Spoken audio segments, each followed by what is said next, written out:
Is there anything in your house that you know is bothering you, besides the kids? Hold on to this. What is it? Newspaper ink. How do you know newspaper ink bothers you? All I have to do is open the paper. And what happens? I sneeze, my eyes run, my throat hurts. Sure you just don't like the headline, or what's your... No, Okay. it's the paper. Anything else like that? Yes, ma'am, I got it. Excuse me. You'll stand. I'm sorry, your husband what? My husband brings in the geranium plants for the winter, and I'm allergic to those, so I know I am, because when he takes them down in the basement, the allergy seems to be gone. So there's no more geranium plants in the first floor? No, in the basement. Keep them in the basement, right. If anybody wants to go down and enjoy them, they can do that. Yes, ma'am. Smoke from wood-burning stoves. We've converted totally from gas heat to wood-burning as a conservation measure.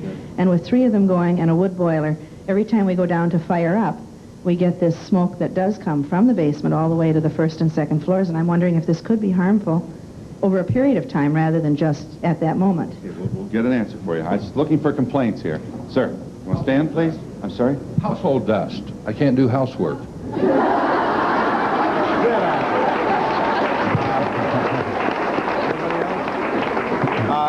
Yes, ma'am. Yes, ma'am. Cigarette smoke. What is it? Cigarette smoke. Yeah, that's a common one. Okay, we're not surprised. Everybody's got that figured out. Thank you. What's going to surprise you about this program is what you don't have figured out. First of all, you're not surprised about newsprint. No. Tell me. What is it about newsprint? The newsprint is a chemical. It's a petroleum product. It's applied to the newspaper, and it outgasses. So that when we read the newspaper, not only we get the news of the day, but we're also getting the 20th century message that we can't stand petroleum products. So you're one of the lucky ones, because you know that you are not tolerant to that, and you stay away from it. Whereas somebody else may not be lucky to not feel well, and so they keep smelling it, and they have the secondary problems maybe tomorrow, the next day, headaches, dizziness, whatever. What exactly happened? Well, I say my throat tightens up, my nose starts running, my eyes run, my throat actually hurts. Well, you could be sure that not only is a newsprint bothering you, but other items of petroleum origin, the floor wax, the perfumes, things which you take for granted. I'm sure you are cognizant of that. Let me walk you through here a rogues gallery of problems. First of all, this is Alfred Zamm, M.D. Dr. Zamm is a dermatologist and has written a book titled Why Your House May Endanger Your Health. Can you imagine that? It's not bad enough. Remember how we used to worry about going outside with all the pollution? You think it's worse inside. Well, that's logical to me, because we take outside air, which is whatever we have in our environment, and we add to it our own pollution. Yeah. So that it's we have to rebreathe and breathe our environment. And nowadays, the houses are tighter than they used to be. A couple of years ago, we had 2 air changes per hour. Now we have 1 air change. Now we're looking for half an air change, and now even a quarter of air change. They're tightening up these houses because of the energy crunch. Right. So we're living with the same air, so to speak, over a longer period of time, and we're also emitting into that air or exposing that air to a number of industrial chemicals that are, in your view, significantly impacting on our physical and emotional well-being. Right. It's a mini love canal, if you will. We were all living in a mini love canal. That's a little bit scary here. Tell me, what's the biggest alarming thing in the house? If I had my wish, I take the gas stove out, because the gas stove is number 1. You're burning a petroleum product, you're burning it incompletely, and you're going to breathe part of that combustion product, either partially burned or unburned, and the consequences are really incredible. But isn't it cleaner and more efficient and less expensive than electric? I can cook better on a gas stove than an electric stove. Yes, that's always the case. You could cook better, but after you're through with the meal, you may have a headache, or down the line, say 2 hours later. You're saying that there are actually women out there, and some men too, don't be sexist, Phil, who actually get depressed in the kitchen. They may get depressed 2 hours later. Well, now wait a minute. All right. You'll be one of those audiences, huh? But you're saying that in addition to whatever impact the schlepping in the kitchen may have on it, and the doldrums of that, and the responsibility of being creative, and all those things that women care about, and you're saying that there's a physical thing going here. Well, like this lady here who says that she feels a little strange with the newsprint. Well, she's getting an indicator system, and she may cook at 9 o'clock and 11 o'clock feel depressed or tired and say, gee, my husband's not treating me well, or this happened or that happened, when actually it's a chemical process. And the person is not equipped to connect 11 o'clock in the morning with a 9 o'clock exposure. And you actually have testimony from patients who say, I feel better when I leave the kitchen. All right, okay, all right. You also have testimony from patients from women who say, I feel better when I leave the bedroom. Oh, you're going to laugh after. Because actually, the bedroom has its own source of problem, huh? Incidentally, Phil, don't take it from me. You know, I'm not the only one. There are many physicians who feel the same way, and consider me the courier. My bibliography has hundreds and hundreds of references of other people, so it's not anecdotal at this point. Other men have verified this. Okay. Let's walk through, can we? Your sort of, what do we want to say? This is the Rogues Gallery of Offenders. Starting with an electric heater. You have some real problems with this little goodie here. Yes. Let's do this briefly and we can go back and cover it later. Tell me about the electric heater. We have an energy crunch. And the energy crunch is, we're seeking ways to heat our homes efficiently. And two ways have been accomplished so far that are very popular now. One is the electric heater, and the other is a little mini kerosene heater. That electric heater, like many, has a asbestos wire in it.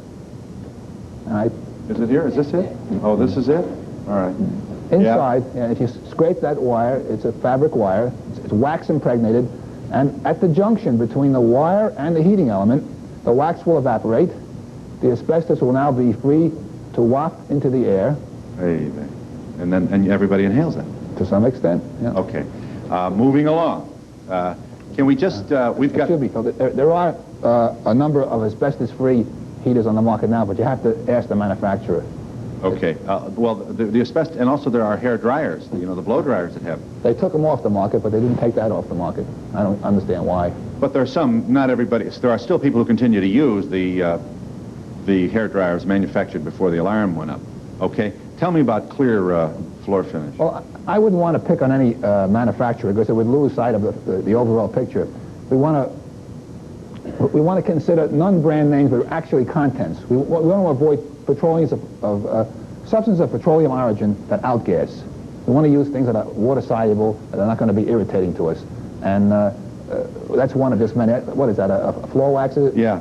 Yeah. Well, what's the point? If you use it, it emits something? Okay. Say on Monday morning we wax the floor. Yeah. And the windows are closed during the winter months. For the rest of the week, we're going to breathe wax. And the wax is going to be affecting us on Tuesday, Wednesday, Thursday, and Friday. And the person will go to the doctor on Friday complaining of a headache, never connecting the Friday headache with the Monday wax. All right. And tell me, okay, that's true. I wouldn't.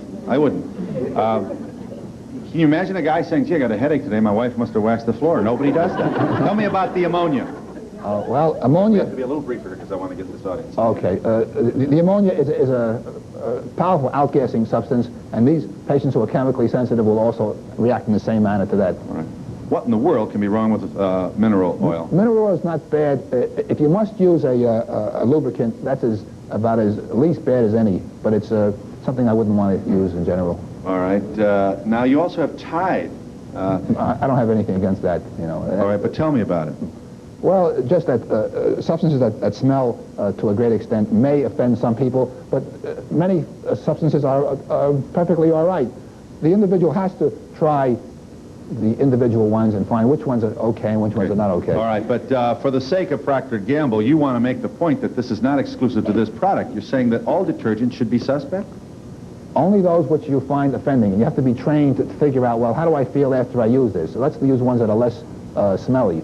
But you know that you're turning all people who are responsible for cleanliness and domestic duties into clinicians, and it seems to me that's an unrealistic request to make of us. One would think so, but actually not so. I have a list in my book of like a Chinese menu of column A and column B, and column A are the baddies, and column A are things which we found to be tolerable by most patients. All right, let's skip down here to number 9. I think that's a hairspray. What? Tell me about that. That's over here. Oh. Yeah. What's with the hairspray? Well, any sprays that contain petroleum products may be deleterious to those people who are sensitive. The question is who's the ones who are sensitive? We can't really tell at the beginning.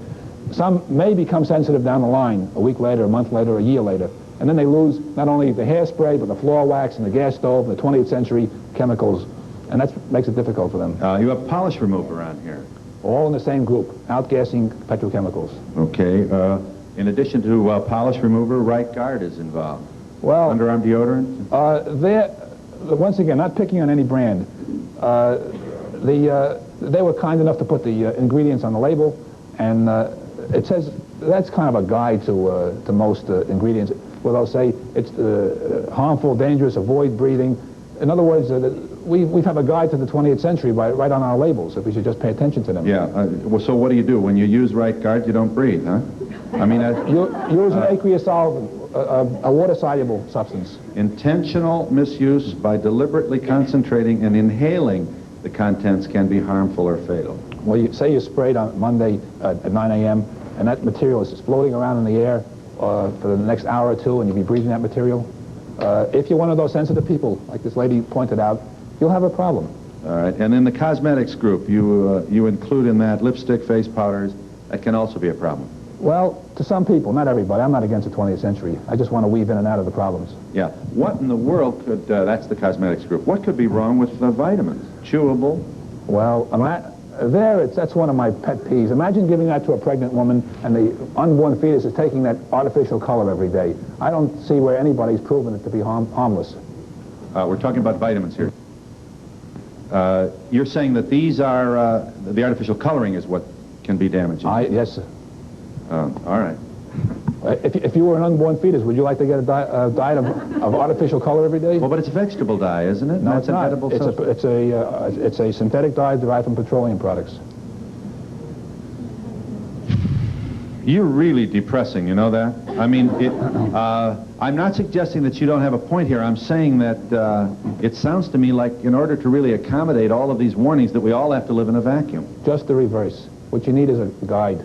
All you need is a roadmap to weave in and out of the 20th century. And nobody's asking anybody to give up the 20th century. But wouldn't you rather have brand A rather than brand B if they both cost the same and brand B is okay and brand A is not?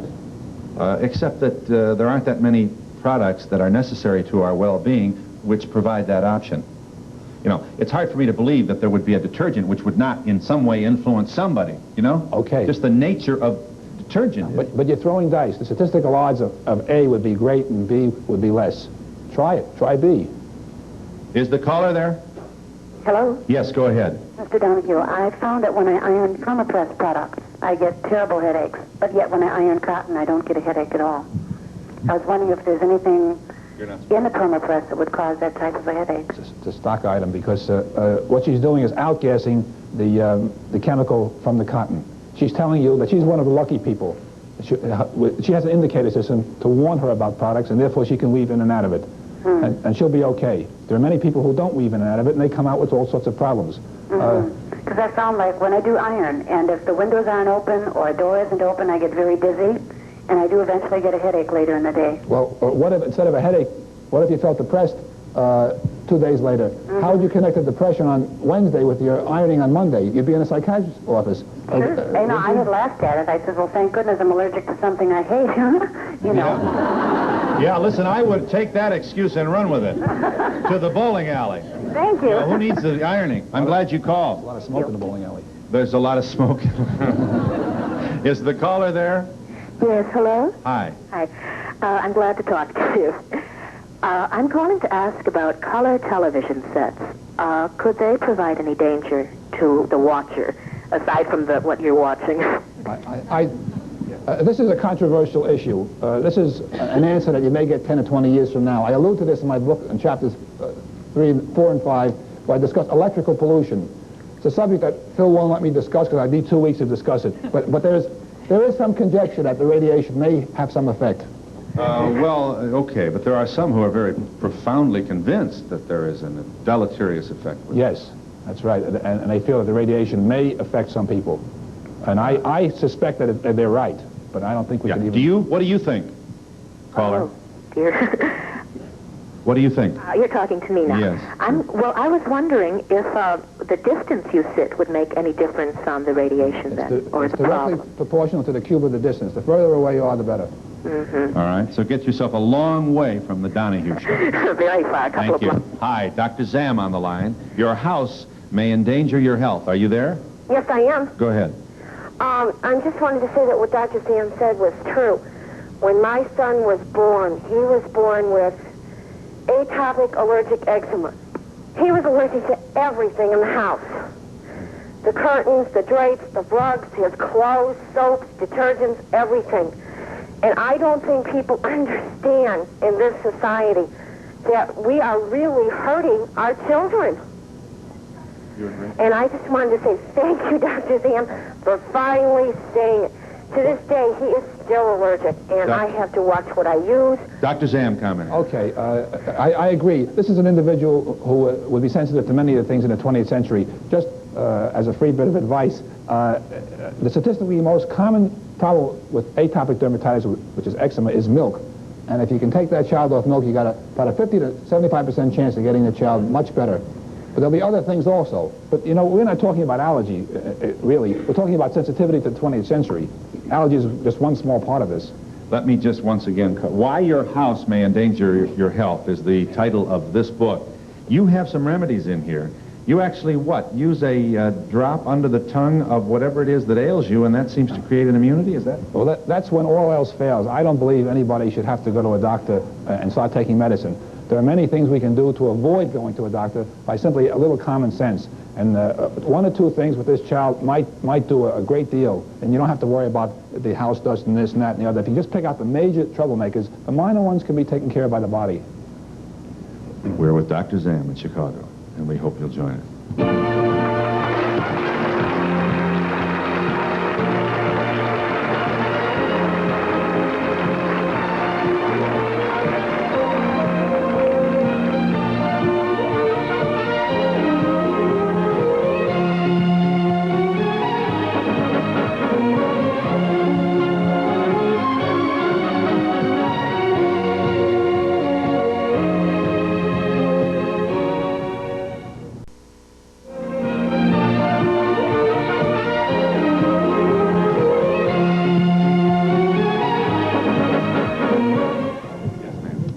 When I was born, I had 32 allergies, and I hear you're not too crazy about believing in that, but I was only weeks old, and I ended up going to the hospital because my throat swelled shut within seconds, literally, of, from the time I take it. And there's nothing for food allergies so far that they've come up with, and Tide is terrible. You walk down the aisle, and you're just going nuts when you smell that in a store.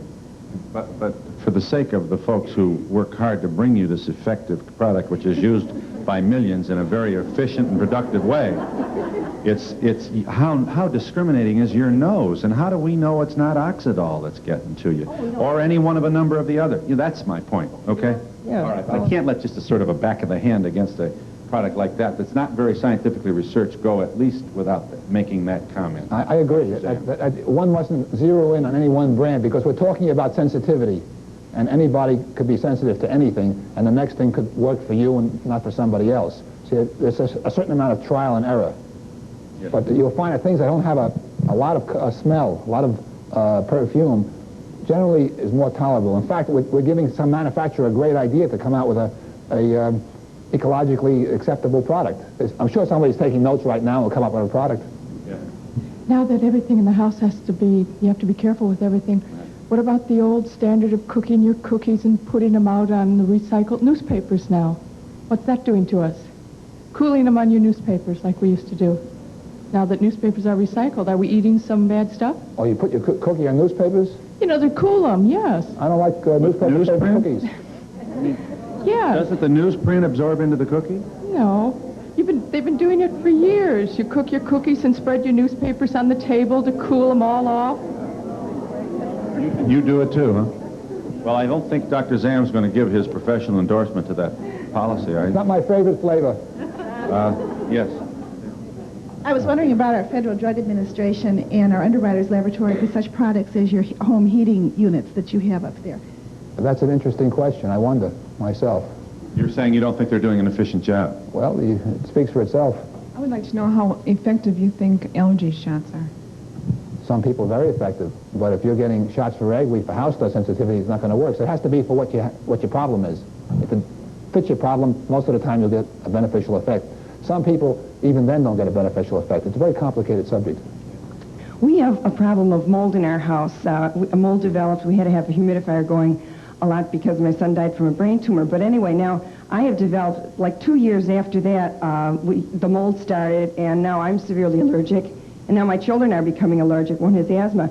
Now, I'm having a problem getting rid of the mold. Is there any kind of a product that can get rid of mold permanently? Because it's permeated everything in our house. That's a great question. I think you should find out why you have it in the first place before you want to get rid of it. Plug the hole in the boat rather than bail it out. And most of the time, mold comes from a wet basement, and it's very simple.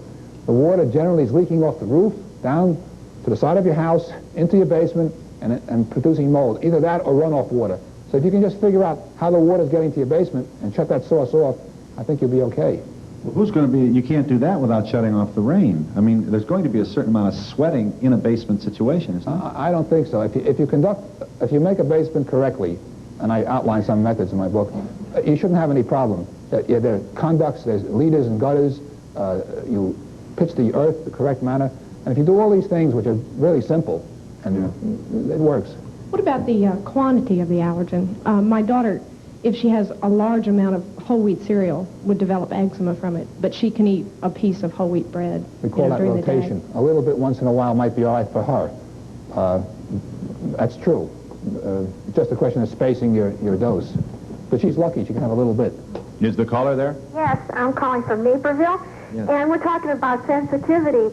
One thing that should be is toothpaste. Colgate toothpaste is so sensitive, and there's so much abrasive in it. Why do they have to have so much? Nice to get off Procter & Gamble for a moment. Toothpaste. Why?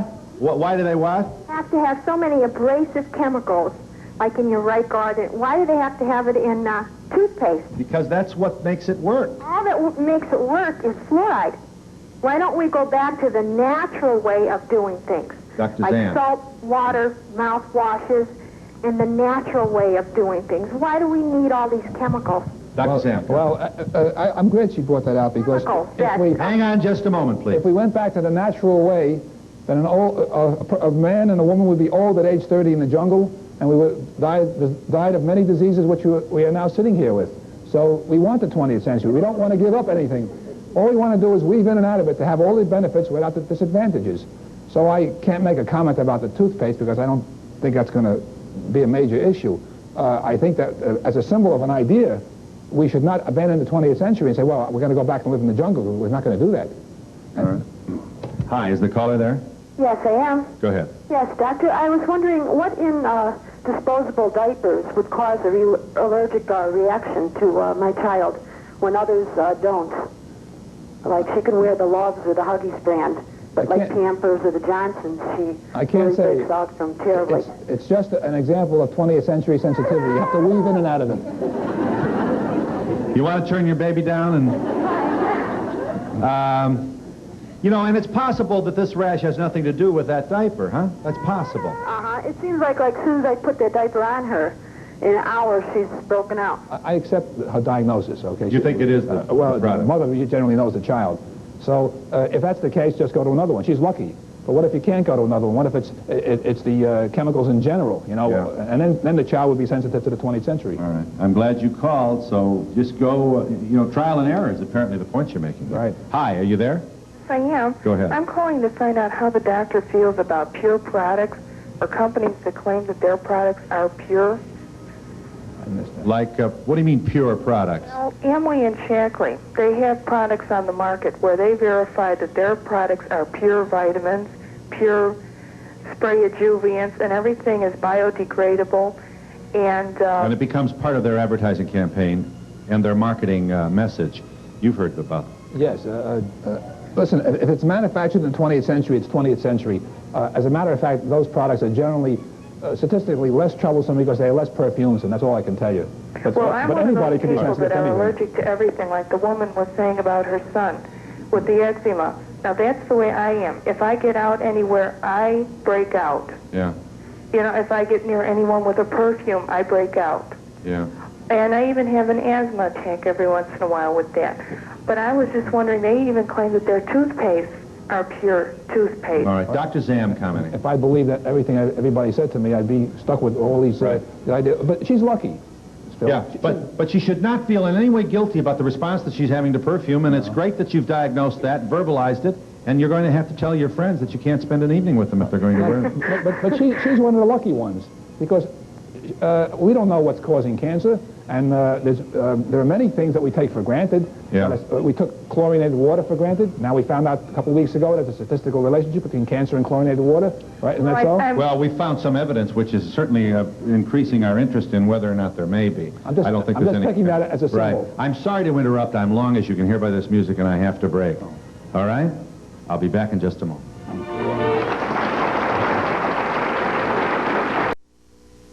And wrote a book titled Why Your House May Endanger Your Health. I assume you endorse sleeping with an open window.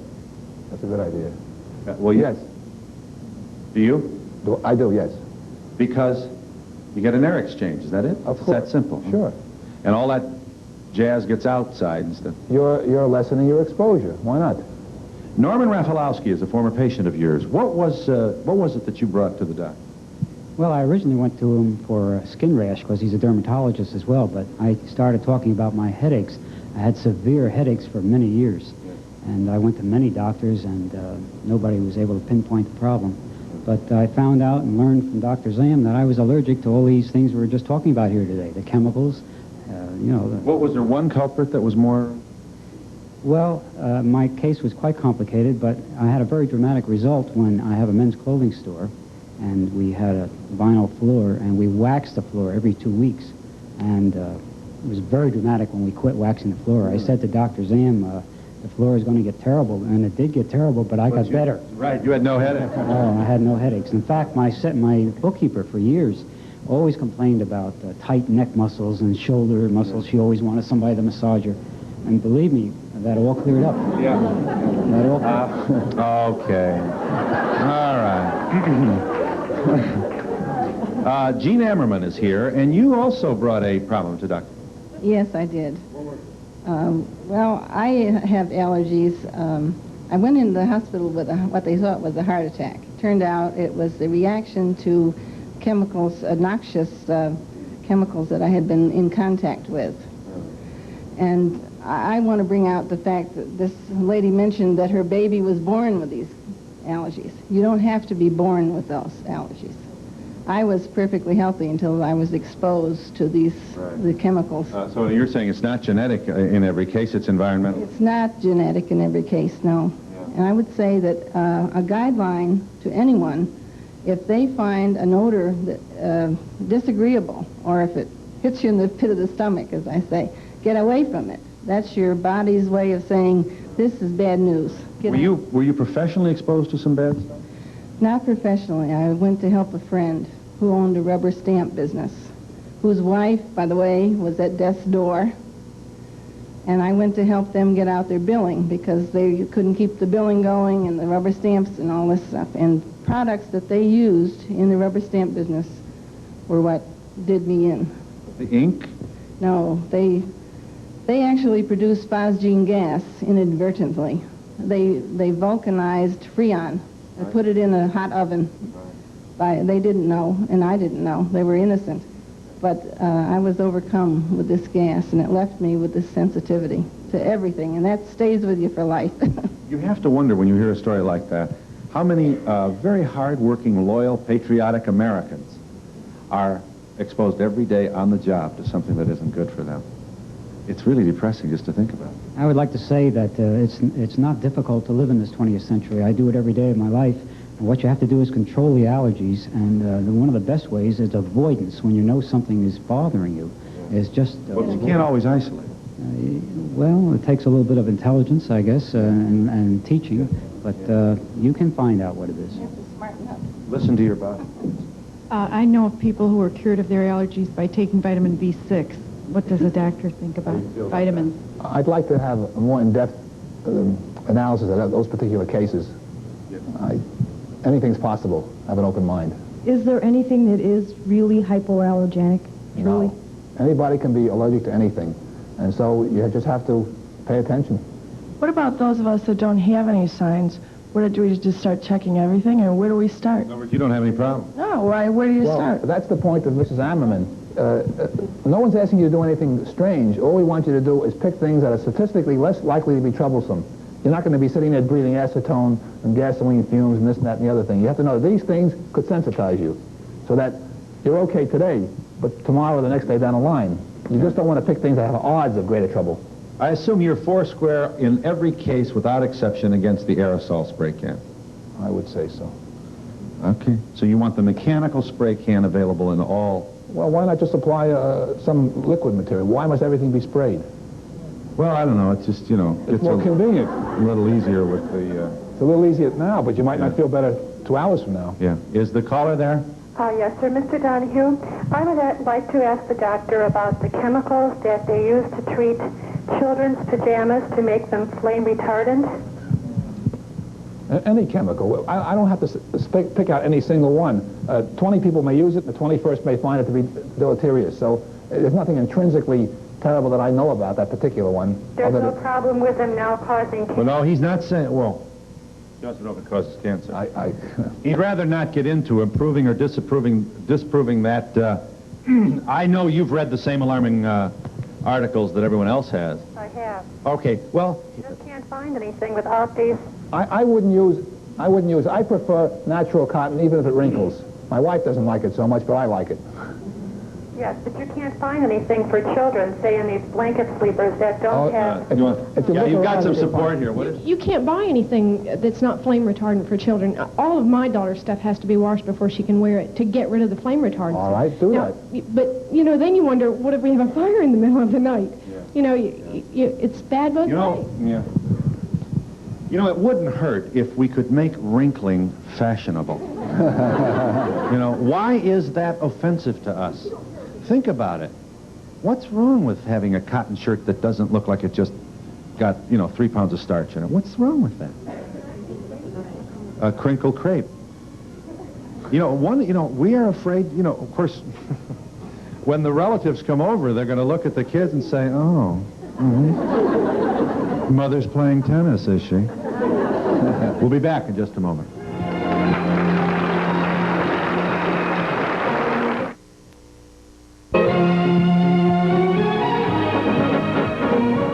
That's Dr. Zamm, who's a dermatologist. Your house may endanger your health. Keep in a tent. Yeah. Made of cotton. I'm sorry. I'm allergic to nylon, and I have the same troubles as women with the baby clothes. You cannot buy lingerie that isn't nylon. I went into Fields, for instance, about a month ago, and they didn't have a slip in the house that wasn't made of nylon. You can't buy cotton stuff? Mm-mm. Maybe they have it someplace, but I'd love to know where, if anybody knows. Where? Goldblatt's. All right, how's that for a... Two, is it trim cotton? They make a lot of cotton slips with nylon trim. And that's no good, because I'm allergic to the nylon. Well, the doctor and I were talking about that the other day. I'm sure you've heard this from women, huh? Well, sometimes it's not the nylon, it's the electrical charge on the nylon. I don't know whether I should get into this, but electrostatic qualities do affect people. I had a child who was sneezing constantly. It's a very rare case. And it turned out she couldn't wear any synthetics. And she could wear natural things. And it was the charge. Yeah. The other point that should be made that in the wintertime, with houses that do not have moisture, where you have that dry heat and no moisture in the air, which is true, I think, in many, many places now, especially now with our insulation-conscious effort to save money and be energy-conscious. I assume that the bad guys in the chemicals that are roaming around are more efficient in their destructive work in a dry environment than in a moist one. Well, you have the right idea, Phil. With a dry environment, our lungs will dry out, our membranes will dry out. And so we'll be more prone to have infections because we can't deal with that problem. Furthermore, as if that weren't enough, the moisture in the air makes the electrical qualities beneficial. We don't get that static effect. There are other more subtle effects. And so not only do we feel better when it's more moisture in the air, but we are better. And so having moisture in the wintertime is not an option, in my opinion. It's a necessity. And you don't have to get complicated. If you have a radiator, just put some pans on the radiator. If you can't do that, well, get a humidifier. You don't need an expensive one, but it has to be one where you can take the pan out and clean it. Because if you don't clean it, you'll get mold, and you'll have that mold problem that lady discussed. Doctor, I'm in the third month of a pregnancy, and since I've become pregnant, I have developed my nose has developed an acute sensitivity to odors, perfumes, cleaning products that cause headaches and dizziness. Prior to being pregnant, these products didn't bother me. Why now? I've heard that many times. Physiological changes take place with major stress, infections, viral infections. I can't say why. If I knew why, I get the Nobel Prize. But your body's telling you something, and listen to it. Also, for your baby's sake.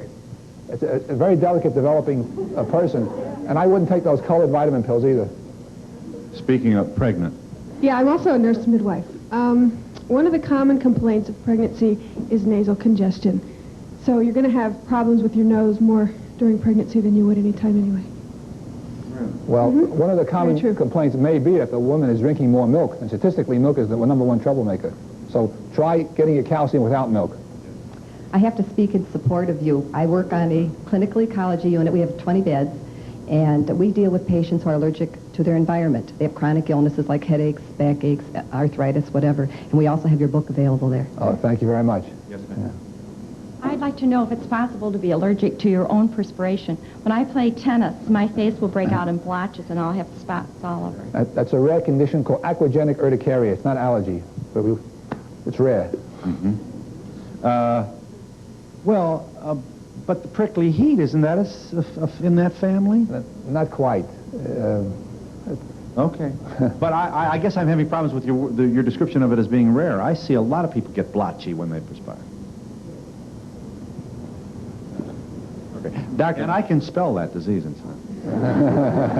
Hey, doctor, there was an insulation on the market some time ago. It was like a liquid insulation. You poured into your walls to insulate your house, and then later it hardened up. And they said that under a certain temperature and humidity conditions, it gave off toxic fumes. Don't they research these products to find out what they're going to do later? Somebody's researching it, but not the right people, because that's called urea formaldehyde. I think you're referring to that, and outgassed formaldehyde. Why are on the subject? And that's being outlawed in many states. Why on the subject of insulation that's not been properly researched? We have this material here, which is a cottony material, which is just ground up newspapers. And this is called cellulose. And that's just simply newspaper that this lady would be sensitive to. You hold it up for her? Cottony, dusty, awful-looking material. And they blow this into the cavities of your home. And I've had patients who had to abandon their houses as a result of it. And the government doesn't approve it. Consumers Report doesn't approve it. And yet, it's being sold. Yeah, let's see it again. Throw some on the rug there.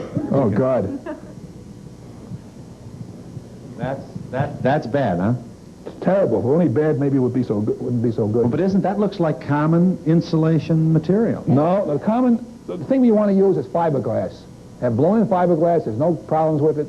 When you're all done, you'll have no difficulty. This can dust through the crevices of your light switches and electric places, and it's just a real mess.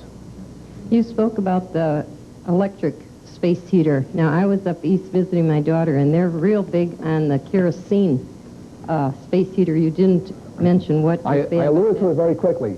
I'm glad you mentioned that. That is my way of thinking horrendous. It's the only situation I can think of where you have a fuel burning inside a house that doesn't have a vent. And they say, well, it's 99% efficient, 99.9. Well, that's 1% not efficient, 0.1% not efficient. That's enough to throw a person's body off. And this lady here, if she breathed that, would get very, very sick. And let's say you breathed it and you didn't get sick. Well, you may not get sick in 1981, but 1982 you may have Florence Ironman's problem. Right. So the problem is that you may get sensitized to it. And Popular Science had an article recently where they mentioned that there was no government standards for it. Well, I have an allergic reaction to something, and I'm not really sure what it is, but it causes a rash. And I was just wondering if there's any way that you could possibly find out what it is, how you could isolate it. Well, that's my job, but I couldn't do what I tell her. Well, yeah, but not right now, and I'm afraid... yes, you can, is the point. Dermatology has come a long way, and there are all kinds of ways to... They used to say we can't kill them and can't cure them, but now we can do both. And we'll be back in just a moment.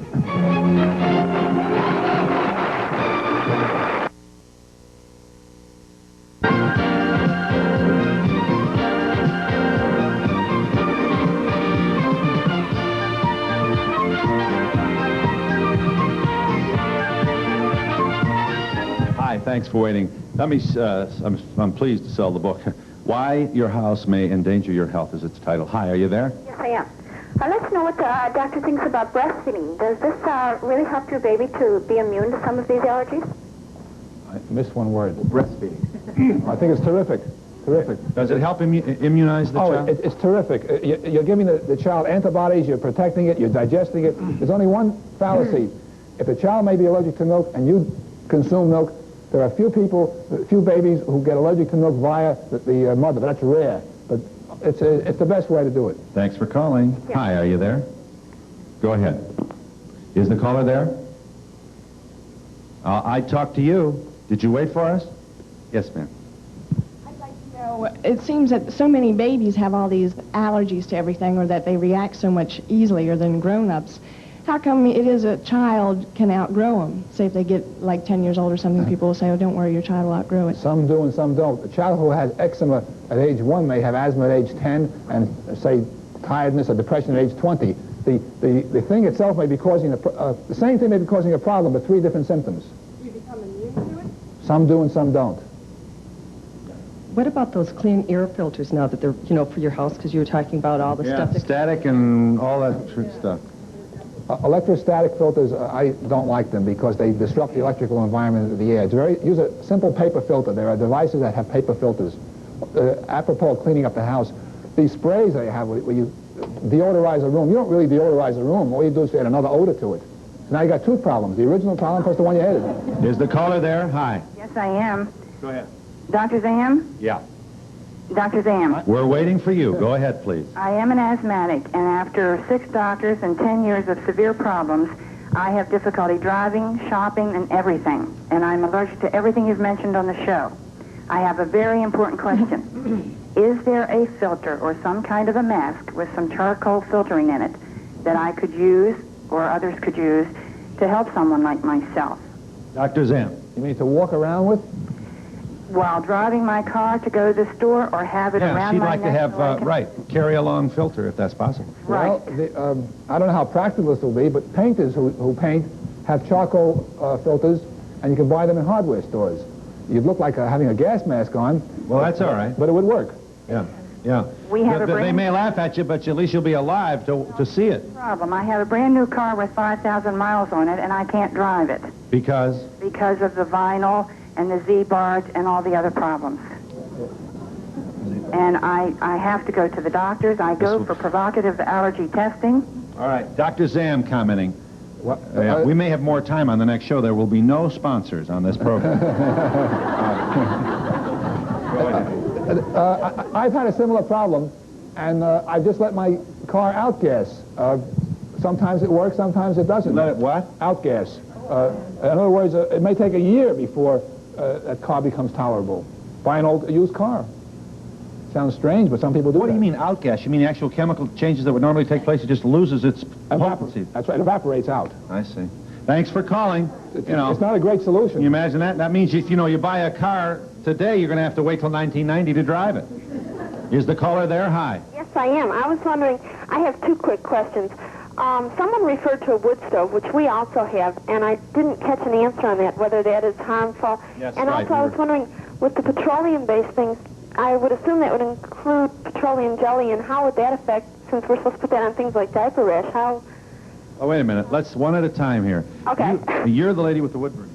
Yes, and I certainly... This was a very conscientious thing you did to save money and not be dependent on foreign oil, and we're going to get the Ayatollah by burning wood. Really, terrific. A very costly investment that we at this point now don't want to give up. And you're saying what's happening now? First of all, the house is dry. We do use a humidifier and so forth like that. The house is nice and tight, so we don't have air vents leading out other than the chimneys. But what's happening? When you damper down in the evening and you're saving your wood and you're conserving your energy, you're dampering down, and ours are these triple tight, the very best, the best brands that we've researched through Consumers Report and so forth. We still have problems with smoke every time we open the doors, and you turn your filters and your dampers the right way and everything. We put the wood in, and you still have a great majority of smoke coming out into the room. I have the same problem, many times a day. and I understand what has to be done. What you have to do is have outside venting. You have to have a hole or a vent so that the air comes from the outside to your combustion chamber and goes up the chimney, which means you have to have a glass seal on your fireplace, which means that you have to get your air from your fireplace by some kind of a heat exchange mechanism. It's a little different than we're used to. This business of having an old-fashioned, beautiful fireplace and a nice burning log doesn't work because the air comes from your house. And what you're doing is pulling out the air from your house up the chimney, and you can't do that anymore because it's inefficient. But if you put a glass in front of the fire, then that's inefficient. No, because you have a heat exchanger. None of these have glass. These are all cast iron, no see-through, triple tight doors. But the problem is we're just using our home air through the floor up the vent, and I understand what you're saying, since they are by walls, that we should have a little outdoor air going just into the fire. Right. These were all installed professionally, so it's a shame. As of this, a few years ago, that type of fireplace is old-fashioned. You have to have one that's sealed. I know that, but you have to have it sealed and outside air, and that's the way it's going to go. And we'll be back in just a moment. Asbestos.